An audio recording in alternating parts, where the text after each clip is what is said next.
This is Numbers 30. Vows. Moses said to the heads of the tribes of Israel, "This is what the Lord commands. When a man takes a vow to the Lord or makes an oath to obligate himself by a pledge, he must not break his word, but must do everything he said. When a young woman still living in her father's house makes a vow to the Lord or obligates herself by a pledge, and her father hears about her vow or pledge, but says nothing to her, then all her vows and every pledge by which she obligated herself will stand. But if her father bides her when he hears about it, none of her vows or the pledges by which she obligated herself will stand. The Lord will release her because her father has forbidden her.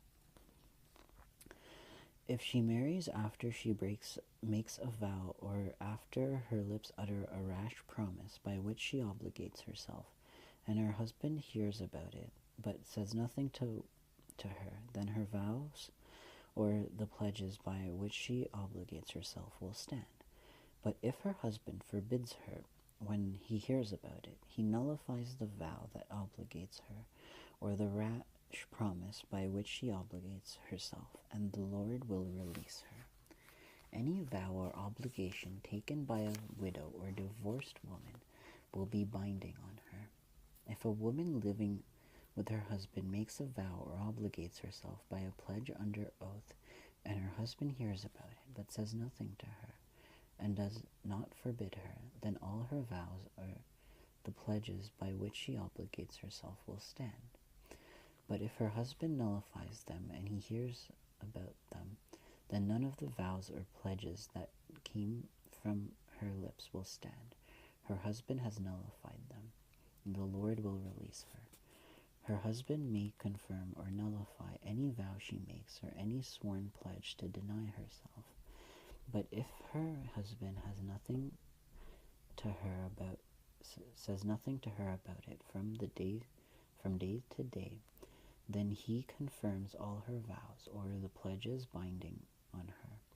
He confirms them by saying nothing to her when he hears about them.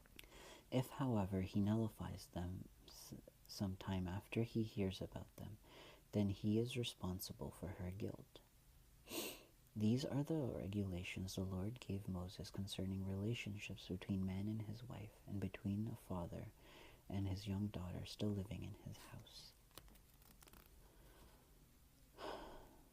So some vows and women. So basically women when they make a vow to God, they have to either just keep it to themselves and have their husband approve of it. In any relationship, you should be honest and open and just find a way to agree and just move past things together when you're